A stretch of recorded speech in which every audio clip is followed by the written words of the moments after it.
Hello everyone, welcome to my YouTube channel Asmit academy Ranchi.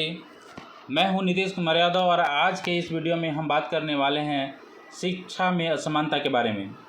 यह topic खास करके उनके लिए बहुत महत्वपूर्ण है जो बीए फर्स्ट ईयर के स्टूडेंट्स हैं। तो चलिए बिना किसी विलंब से शुरू करते हैं, लेकिन उससे पहले मेरे चैनल को ज़रूर सब्सक्राइब कर लीजिएगा और वीडियो के अंत तक ज़रूर बने रहिएगा ताकि टॉपिक को अच्छी तरह से समझ सकें।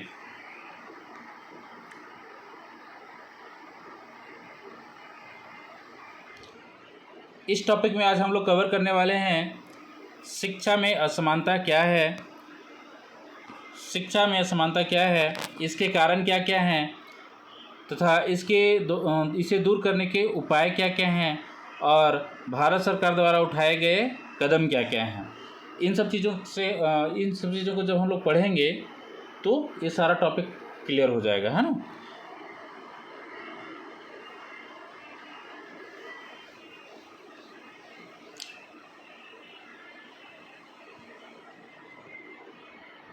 और इस वीडियो के अंत तक ज़रूर बने रहिएगा ताकि आपको सारा कुछ क्लियर हो सके।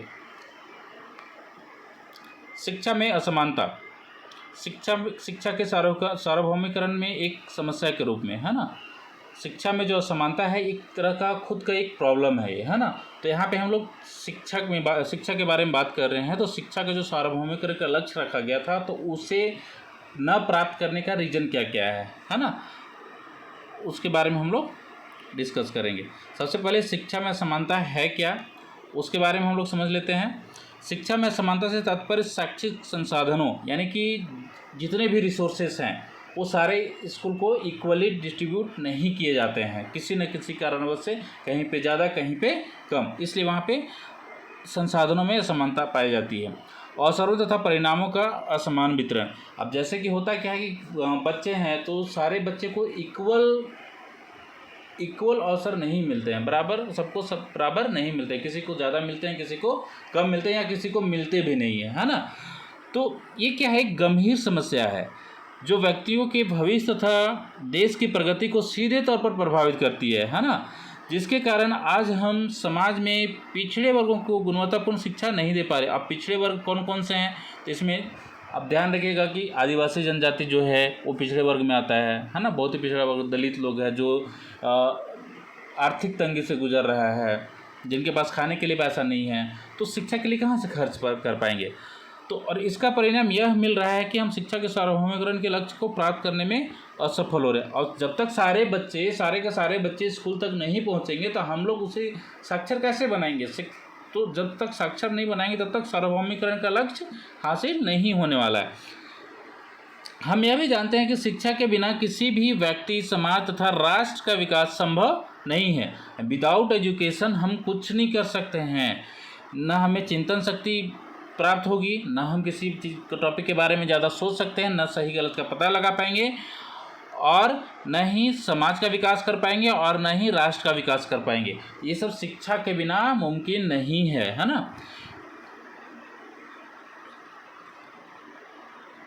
क्योंकि शिक्षा ही है जो हमें चिंतन शक्ति प्रदान करती है। शिक्षा क्या है, हमें चिंतन शक्ति प्रदान करती है, कर्तव्य तथा अधिकार का बोध कराती है, हमें हमारा हक दिलाने और समाज तथा राष्ट्र के प्रति जिम्मेदार बनाने में अहम भूमिका निभाती है ना। फिर भी हम ज़मीनी स्तर पर ज़्यादा कुछ नहीं कर पा रहे हैं, है ना। अब देखिए यहाँ पे दो पिक्चर है। अब देखिएगा एक स्कूल है जहाँ पे थोड़ा ठीक ठाक कंडीशन लग रहा है, दूसरे स्कूल में देखिए कहाँ पे बैठे हुए हैं, बाहर बैठे हुए हैं, बाहर बैठ करके पढ़ाई कर रहे हैं। तो यहाँ पे इनको सुविधा मिल रहा है बैठ करके पढ़ने का, ब्लैक बोर्ड का सुविधा मिल रहा है। यहाँ पे बैठने के लिए भी जगह नहीं है ना। तो ब्लैक बोर्ड तो छोड़ दीजिए, ब्लैक बोर्ड दूर की बात हो गई। तो यहाँ दोनों स्कूल के क्वालिटी में तो डिफरेंस आएगा ना। और कहीं पे जाएंगे, किसी स्कूल में जाएंगे तो वहाँ पे स्मार्ट बोर्ड भी आजकल मिलेगा। तो स्मार्ट बोर्ड जब मिलेगा तो ज़्यादा कि वहाँ के बच्चे और ज़्यादा अच्छे से सीखेंगे और ज़्यादा से किसी भी टॉपिक को एक्सप्लोर कर पाएंगे, है ना। अब आप बात करते हैं शिक्षा में असमानता के कारण। शिक्षा में असमानता के कारण क्या क्या हो सकते हैं। तो वर्तमान समय में असमानता देश में मौजूद सबसे बड़ी समस्या है, हाँ। और उन्हीं में से एक शैक्षिक असमानता है जो व्यक्ति, समाज तथा राष्ट्र के विकास में बाधक है। है ना। शैक्षिक जो असमानता है वो राष्ट्र के विकास के लिए बहुत बड़ी समस्या है ना। तो शिक्षा में असमानता के कारण क्या क्या हो सकते हैं, तो सबसे पहला है पारिवारिक कारण। देखिए पारिवारिक कारण बहुत प्रभावित करता है एजुकेशन को, है ना, क्योंकि फैमिली में अगर पढ़ाई लिखाई का माहौल होगा तो बच्चे पढ़ेंगे, उन्हें इंटरेस्ट आएगा।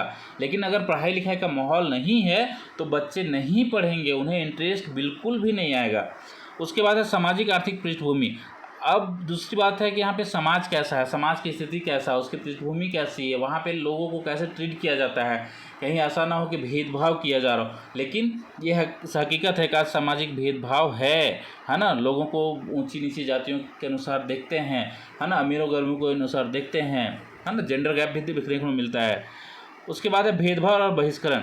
अब देखिए बहुत सारे इलाकों में क्या है कि भेदभाव किया जाता है। किससे किया जाता है, तो किसी खास वजह से, जैसे मान लीजिए कोई गरीब है तो गरीब की वजह से छुआछूत किया जाए, कोई बुढ़ापे के ये में है तो वहाँ पे भी छुआछूत होता है ना।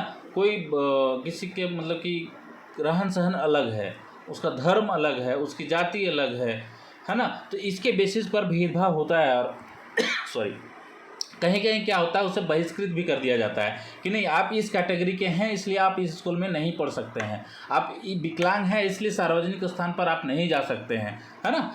तो इस तरह की समस्याएं हैं। उसके बाद है भौगोलिक असमानता। भौगोलिक असमानता क्या होता है कि देखिए अब कहीं कहीं क्या है कि स्कूल दूर पर है ना, स्कूल तक जाने का साधन नहीं है, रोड नहीं है ना, तो ये सब भौगोलिक असमानता में आएगा, है ना। उसके बाद संसाधनों का असमान वितरण।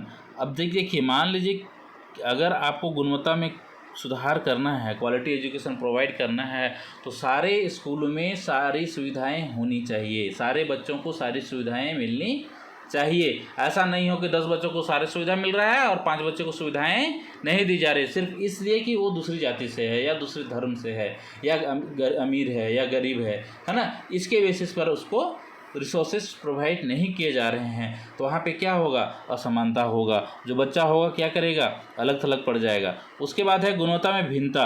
अब है कि देखिए हर जगह का क्वालिटी में तो अंतर आएगा ना, तो क्वालिटी में जब अंतर आएगा तो असमानता तो होगा ना। तो आपको क्या करना है, असमानता को मिटाना है तो इस असमानता को गुणवत्ता में भिन्नता नहीं रखना पड़ेगा। लेकिन हकीकत में ऐसा नहीं है। हर जगह जैसे मान लीजिए थोड़ा सा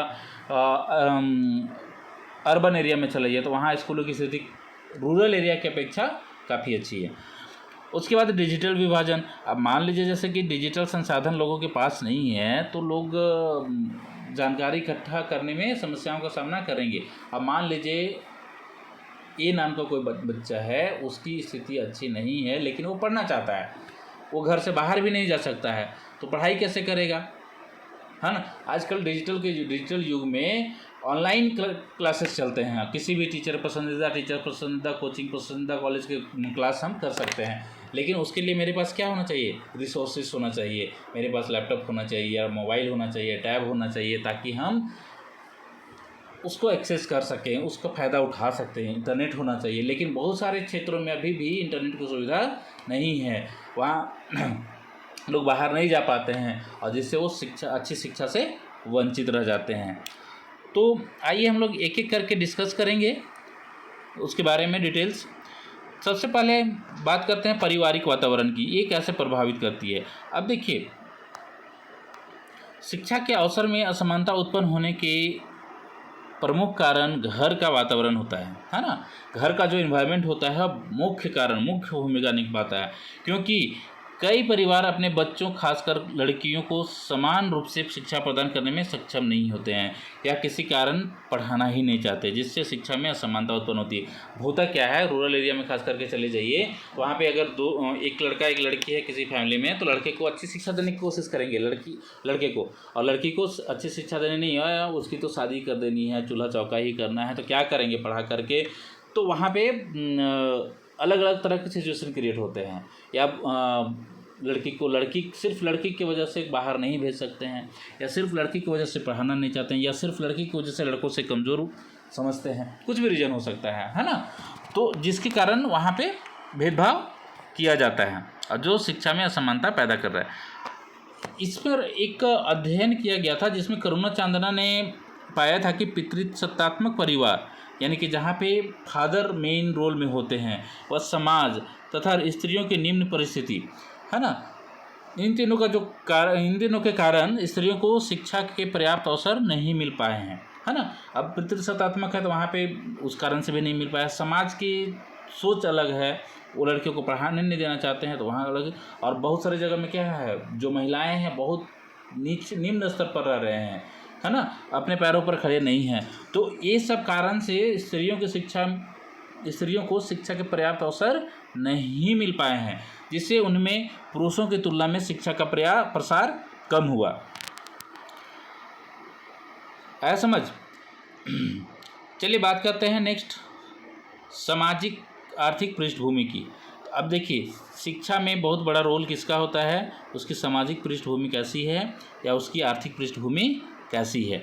अगर बच्चा अमीर है तो कहीं भी जाके पढ़ सकता है, और अगर बच्चा गरीब है तो डेली खाने के लिए काम करेगा, पढ़ने के लिए काम नहीं करेगा।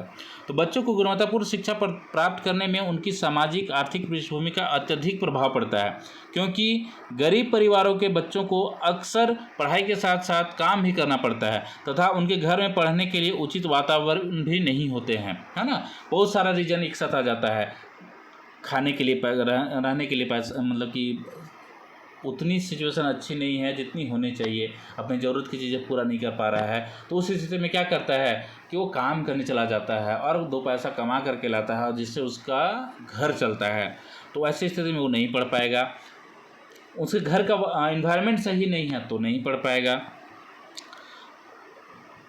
और यदि उन्हें अतिरिक्त सहायता की आवश्यकता होती है तो उचित सहायता भी नहीं मिल पाती है, जिससे उनकी पढ़ाई बाधित होती है। और उन्हें अगर वो पढ़ना चाहते हैं लेकिन उन्हें एडिशनल हेल्प की ज़रूरत हो, है ना, तो वहाँ पे नहीं मिल पाता है, जिससे उनकी पढ़ाई क्या होती है, रुक जाती है या वो ड्रॉप कर देते हैं, जानबूझ करके छोड़ देते हैं, जिससे क्या होता है, शैक्षिक असमानता उत्पन्न होता है। उसके बाद बात करते हैं सामाजिक भेदभाव और बहिष्करण की। देखिए समाज में जो भेदभाव व्याप्त है ना, वो शिक्षा में असमानता का बहुत बड़ा कारण है ना, क्योंकि भेदभाव की वजह से बच्चे को एक ही क्लासरूम में बैठने नहीं दिया जाता है ना, या उसे बहिष्कृत कर दिया जाता है। तो सोशल डिस्क्रिमिनेशन एंड एक्सक्लूजन, आज भी कई जगहों पर जाति, धर्म, संस्कृति, लिंग, भाषा तथा शारीरिक अक्षमता के आधार पर भेदभाव किया जाता है ना। मतलब कि सिर्फ इसलिए कि उसकी जाति अलग है, सिर्फ इसलिए कि उसका धर्म अलग है, सिर्फ इसलिए कि उसकी संस्कृति हमारे से मैच नहीं कर रही है, सिर्फ इसलिए कि वो महिला है या पुरुष है, या सिर्फ इसलिए कि वो हिंदी बोलता है या गुजराती बोलता है या नागपुरी बोलता है या लोकल लैंग्वेज को यूज करता है, सिर्फ इसके वजह से उसे शिक्षा से वंचित कर दिया जाता है या उन्हें उनकी आवश्यकता अनुसार शिक्षा नहीं मिल पाती है। अब जैसे कि मान लीजिए किसी को कोई हिंदी में अच्छा है लेकिन इंग्लिश नहीं समझ पाता है, तो जब वो मेडिकल करने जाएगा तो वहाँ पे मेडिकल में इंग्लिश में ही पढ़ाई होती है, तो वहाँ पे क्या होगा, उसको समस्याओं का सामना करना पड़ेगा, जो समावेशी शिक्षा को चुनौती प्रदान करती है ना। समावेशी शिक्षा क्या है, एक समान, सबसे भेदभाव का एक समान बर्ताव रखना, है ना, सबको एक ही जगह शिक्षा करना, एक ही तरीके से करना, है ना। और जब उसे सारा कुछ मिलेगा ही नहीं तो क्या होगा, वहाँ असमानता ही होगा ना। उसके बाद है भौगोलिक असमानता, जोग्राफिकल इनइक्वलिटी। ग्रामीण तथा शहरी क्षेत्रों में शिक्षा के अवसरों में बहुत असमानता पाई जाती है ना। ग्रामीण और शहरी में अगर आप कंपेयर कीजिएगा बहुत सारे डिफरेंसेस मिलेंगे आपको, काफ़ी डिफरेंसेस मिलेंगे आपको। दूर दराज के क्षेत्रों में स्कूलों की कमी है, परिवहन के साधनों का अभाव है। मान लीजिए रूरल एरिया में है, वहाँ पे स्कूल की व्यवस्था नहीं होती है या ट्रांसपोर्ट सिस्टम सही नहीं है। अगर वहाँ से 10 किलोमीटर दूर आना पड़े 10 किलोमीटर दूर आना पड़े तो पैदल आना पड़ता है ना, बस नहीं चलती है ना, गाड़ियाँ नहीं चलती है, जिससे शिक्षा में असमानता उत्पन्न होती है। अब बच्चा स्कूल ही नहीं पहुंच पाएगा तो पढ़ाई कैसे करेगा, नहीं कर पाएगा ना। तो उसके लिए क्या करना होगा, उसके लिए ग्रामीण क्षेत्रों में स्कूल की व्यवस्था करनी होगी, है ना, तब जाकर के शिक्षा में असमानता कम हो सकता है। उसके बाद है संसाधनों का असमान वितरण। अब कई बार क्या होता है कि ज़रूरत के अकॉर्डिंग ज़रूरत के अकॉर्डिंग रिसोर्सेज प्रोवाइड नहीं किए जाते हैं, है ना। संसाधनों का असमान वितरण से शिक्षा के अवसरों में असमानता पाई जाती है ना, क्योंकि कुछ विद्यालयों को आर्थिक सुविधा मिल रही है, योग्य शिक्षक भी हैं उनके पास, अच्छी अच्छी टेक्नोलॉजी भी उनके पास है तथा बेहतर बुनियादी सुविधाएं प्राप्त होती हैं, है ना। जबकि कुछ विद्यालय में या विशेष क्षेत्र जो काफ़ी रूरल क्षेत्र में आते हैं, रूरल एरियाज़ में आते हैं, इन सभी सुविधाओं से क्या है, वंचित रह जाते हैं। वहाँ पे टीचर जाना नहीं चाहते हैं या गवर्नमेंट भेजती नहीं है, या टीचर गए हैं तो वहाँ से वो ट्रांसफ़र करवा लेते हैं अपनी सिटी में, है ना। जिस शिक्षा की गुणवत्ता में काफ़ी अंतर पाया जाता है। तो खासकर ग्रामीण क्षेत्रों के विद्यालयों में पर्याप्त संसाधन नहीं होते हैं, है ना, जिससे वहाँ के बच्चे अच्छी शिक्षा से वंचित रह जाते हैं। देखिए, अगर अच्छी शिक्षा देना है तो आपको रिसोर्सेज अवेलेबल कराना होगा, है ना। मान लीजिए ग्रामीण क्षेत्र का स्कूल है, वहाँ पे टीचर्स नहीं है, वहाँ पे बिल्डिंग नहीं है, वहाँ पे बैठने के लिए डेस्क नहीं है, खेलने का मैदान नहीं है, तो क्या होगा, क्वालिटी एजुकेशन मिल पाएगा? नहीं मिल पाएगा। इसीलिए संसाधनों का समान वितरण करना चाहिए। उसके बाद है गुणवत्ता में भिन्नता, वेरिएशन इन क्वालिटी। अब गुणवत्ता में डिफरेंसेस होगा तो जाहिर सी बात है असमानता आएगी। अब किसी को हम अच्छी शिक्षा पढ़ा रहे हैं, किसी को इंग्लिश में पढ़ा रहे हैं, किसी को हम लोकल लैंग्वेज में पढ़ा रहे हैं, और लोकल लैंग्वेज वाला क्या होगा, इंग्लिश आगे चल कर के उसे समस्याओं का सामना करना पड़ेगा। तो शुरू से ऐसा भी तो कहा गया, त्रिभाषा सूत्र लागू किया गया ना इंडिया में, यानी कि 3 लैंग्वेज सीखना है ना। तो गुणवत्ता में भिन्नता, गुणवत्ता से तात्पर्य सिर्फ विद्यालय तक पहुंचना ही पर्याप्त नहीं है, है ना। सिर्फ विद्यालय तक पहुंच गए वही काफ़ी नहीं है, बल्कि बच्चों के वर्तमान परिस्थितियों को ध्यान में रखकर शिक्षा प्रदान करना है। आज के डेट में जैसी कंपटीशन बढ़ते जा रही है, अगर आज के अनुसार हम लोग शिक्षा नहीं प्रदान करेंगे तो क्या होगा, वो बच्चा क्या होगा, कंपटीशन में भाग ही नहीं ले पाएगा, ताकि वे अन्य बच्चों के साथ प्रतिस्पर्धा कर सके। असमानता के कारण कुछ विद्यालयों में पढ़ाने का तरीका काफ़ी पुराना होता है ना।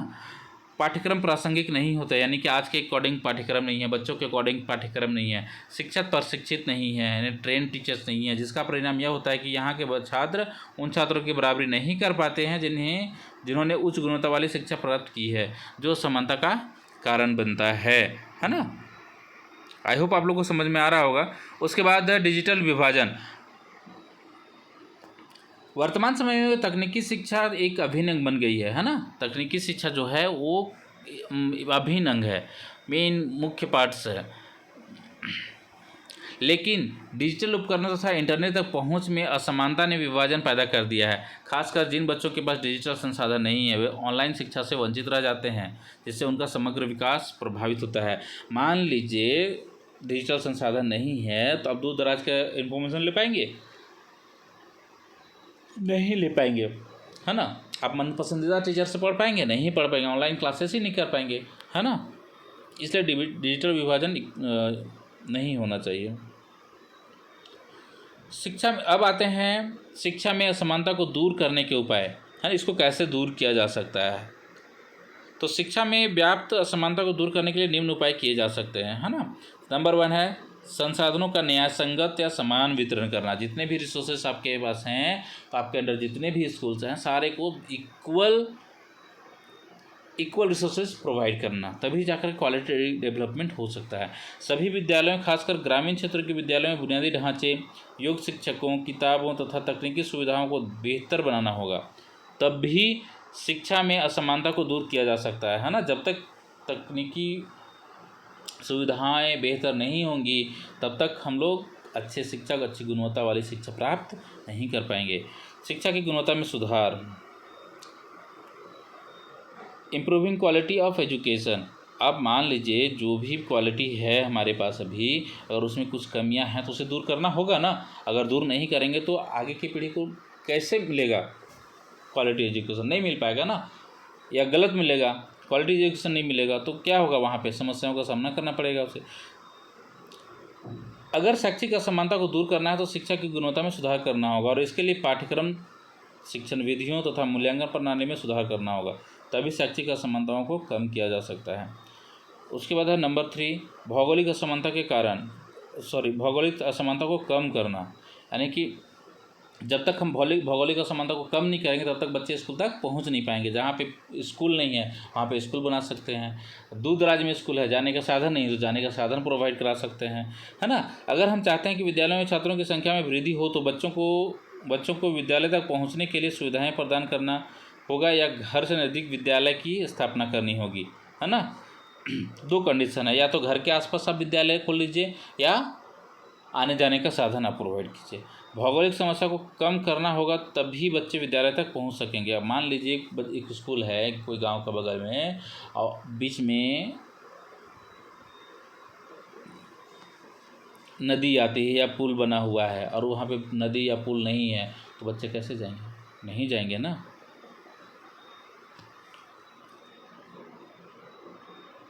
इसलिए इसे कम करना पड़ेगा, साधन प्रोवाइड कराइए, है ना। उसके बाद छात्रवृत्ति आर्थिक सहायता। अब मान लीजिए गरीब बच्चा है, वो पढ़ना चाहता है लेकिन उसके पास पढ़ने के लिए पैसा नहीं है, तो क्या उसके लिए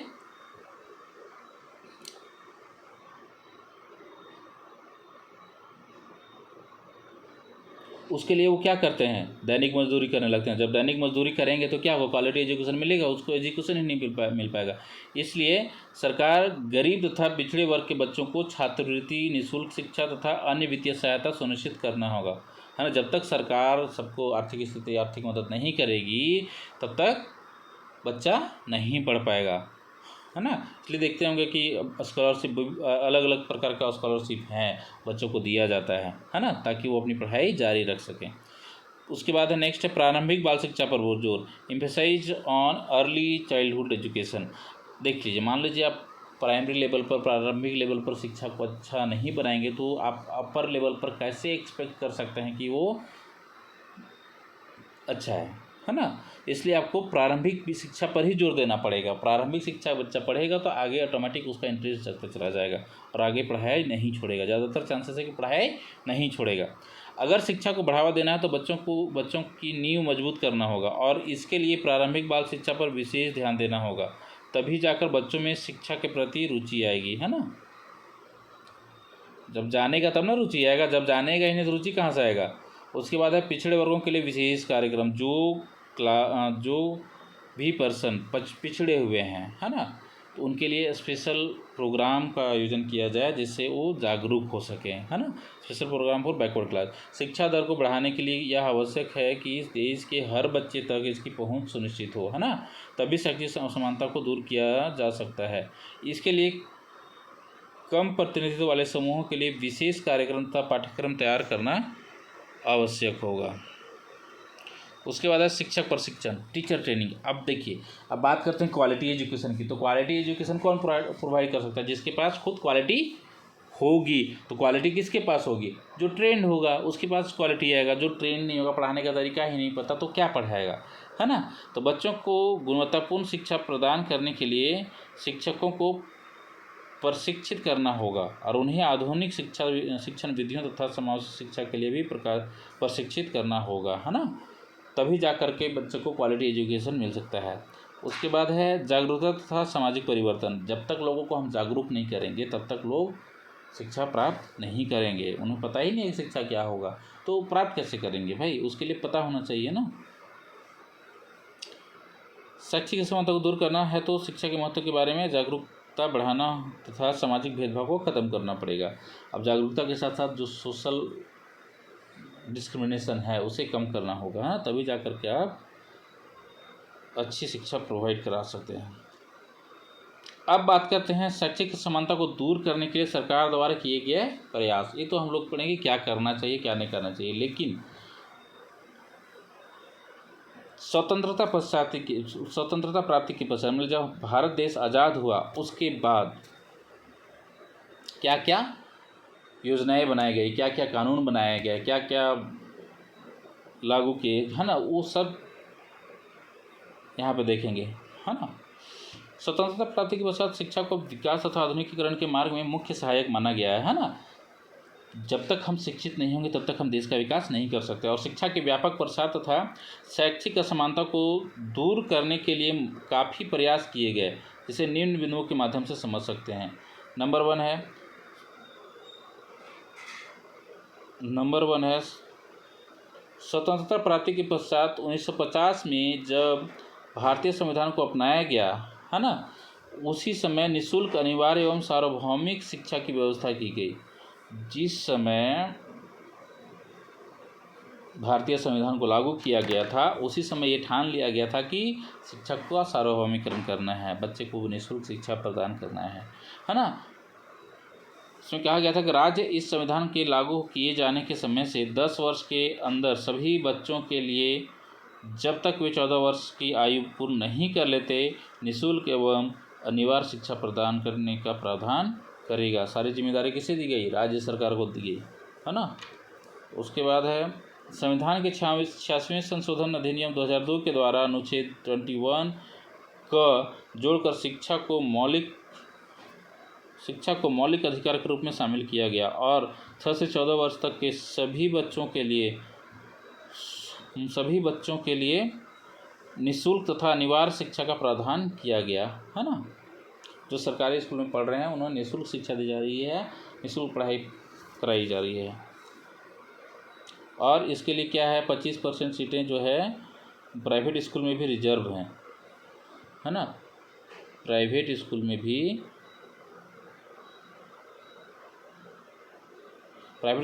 क्या है, ये 25% सीटें गरीब बच्चों के लिए रखा गया है ना। उसके अलावे है विभिन्न सरकारी योजनाओं तथा कार्यक्रमों की शुरुआत की गई, है ना। बहुत सारे प्रोग्राम किए गए, बहुत सारी योजनाएं चलाई गई, है ना। पहला है सर्व शिक्षा अभियान, है ना, जो स्कूल का देखरेख करता है, प्राइमरी स्कूल का। उसके बाद है मध्याह्न भोजन योजना, मिड डे मील सबको दिया जाता है ना, यानी कि खाने का भी कोई टेंशन नहीं है, पढ़ने का भी कोई टेंशन नहीं, खाने का भी कोई टेंशन नहीं है ना। यूनिफॉर्म भी मिलता है, बुक्स भी मिलते हैं, पेन भी मिलते हैं, कॉपी भी मिलते हैं, है ना, सारा कुछ मिलेगा।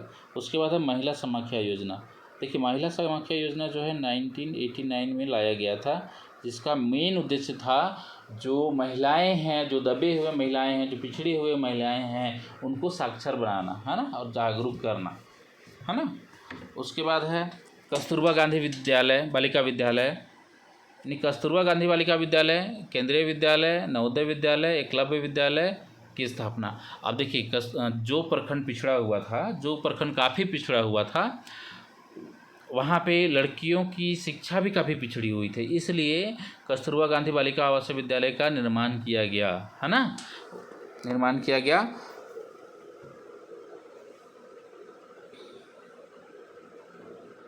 ताकि जो बच्चियां हैं वो पढ़ सकें। और इसमें क्या है कि 6 to 12 तक की शिक्षा मुफ्त है, हाँ।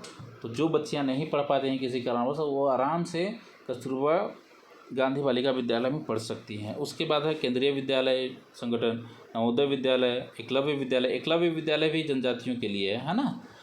उसके अलावा है मुफ्त पाठ्य पुस्तकें उपलब्ध कराना, छात्रवृत्ति योजना, यानी कि free of cost book provide कराना है। उसके अलावा स्कॉलरशिप भी देनी है। उसके बाद है बेटी बचाओ बेटी पढ़ाओ, बेटी बचाओ बेटी पढ़ाओ।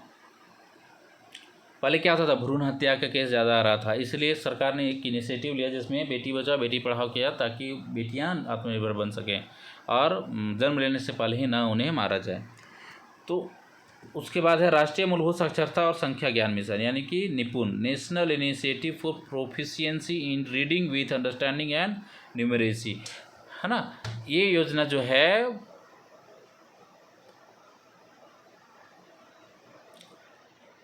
NEP 2020 के अंतर्गत लाया गया है ना। इसकी शुरुआत 5 जुलाई 2021 से को की गई थी, है ना। वहाँ 21 से की गई थी।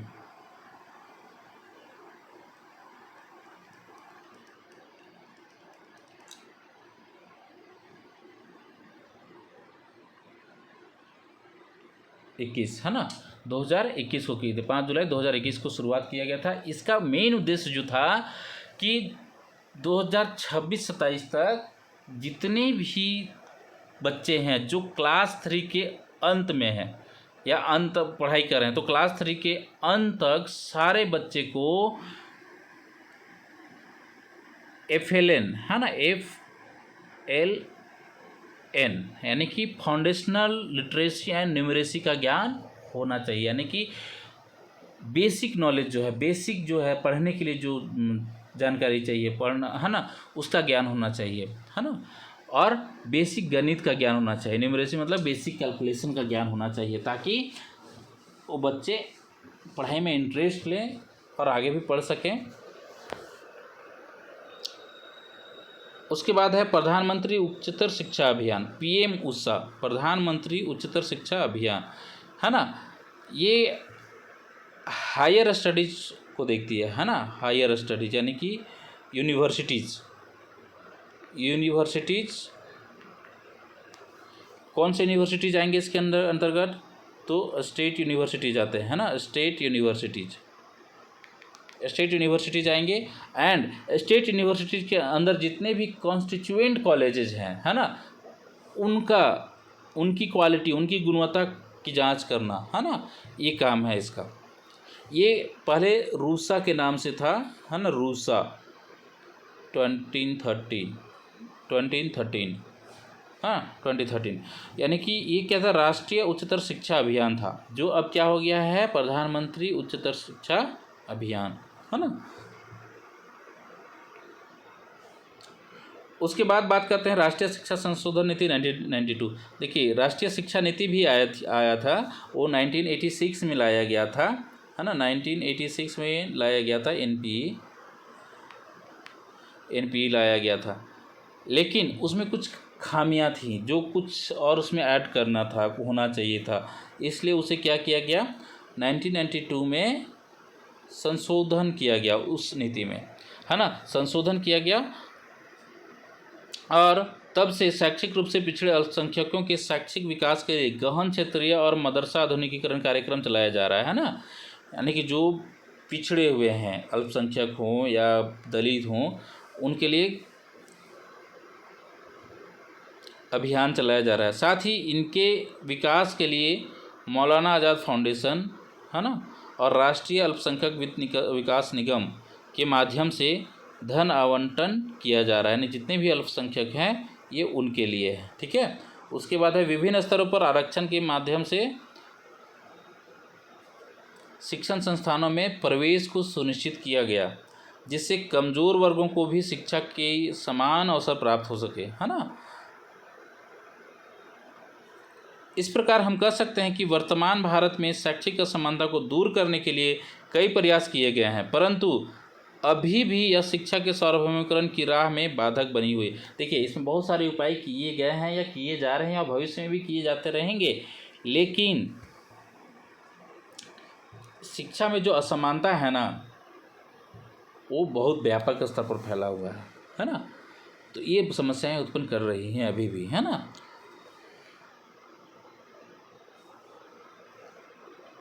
तो दोस्तों आज हमने सीखा शिक्षा में असमानता के बारे में, शिक्षा में असमानता के बारे में, शिक्षा का असमानता क्या है, इसके क्या क्या कारण हैं, क्या क्या कारण हो सकते हैं, या उसे दूर करने के क्या क्या उपाय किए जा सकते हैं, तथा भारत सरकार द्वारा उठाए गए कदम, यानी कि शिक्षा में जो असमानता है उसे दूर करने के लिए भारत सरकार के द्वारा क्या क्या किया गया है, चाहे संवैधानिक हो या कुछ भी हो, है ना, क्या क्या कदम उठाए गए हैं, उसके बारे में संक्षिप्त वर्णन रूप से हम लोग समझे हैं,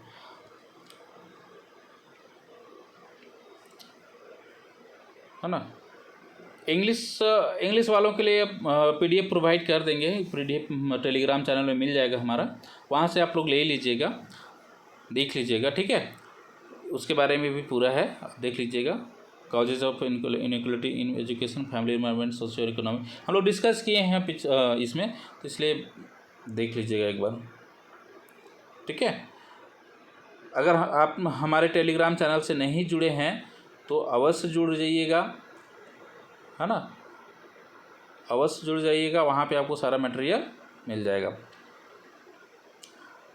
अब आप हमको कमेंट करके बताइएगा कि शिक्षा में असमानता के कारण क्या क्या हैं, हर एक कोई एक एक पॉइंट बताइएगा, है ना, जो हम बताए हैं उसमें से भी हो सकता है या उसके अलावा भी कुछ है तो वो भी बता सकते हैं, है ना, क्योंकि असमानता की कोई लिमिटेशन नहीं होती है ना, हर जगह क्षेत्र के हिसाब से अलग अलग हो सकता है ना। तो आप लोग ज़रूर बताइएगा।